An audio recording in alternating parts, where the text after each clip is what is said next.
খুব ভালো আছে আর আমিও কিন্তু খুব ভালো আছি। আজ ছিল আমার মা আর বাবার 24th অ্যানিভার্সারি।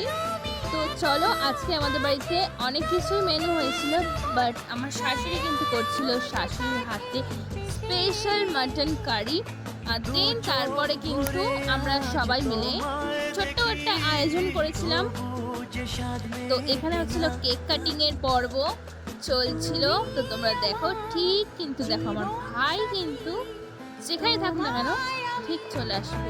তো কেক কাটিং এর পর কিন্তু সবাইকে কেক খাওয়ানো হলো। খাওয়ানোর পর আমরা একটা ছোট্ট সেলিব্রেশন অ্যারেঞ্জ করেছিলাম, ব্যাস আর কিছুই করিনি। ছোট্টর মধ্যে একটা সেলিব্রেশন করেছিলাম, কারণ খুব তারপর তাড়াতাড়ি কিন্তু চলছিল একটা গিফট দেওয়ার পর্ব, ধামাকাদার মানে ব্লগ লাল্লু একটা গিফট আসতে দিচ্ছিল এসেছে। সেটাই। সেই কারণে সেটা নিয়ে কিন্তু কত ছোট্টর হাসাহাসি প্রতি হচ্ছিল celebration আমরা দেখো। ছেড়ে দিয়েছি। আর এখানে আর তো পাপা চলো কিন্তু তোমরা মাকে এই দেখতে রোস্টটা থাকো দিয়েছে। ওনার মা আর বলছে আমার সঙ্গে কিন্তু থাকো। অনেক পছন্দ হয়েছে এই জিনিসটা।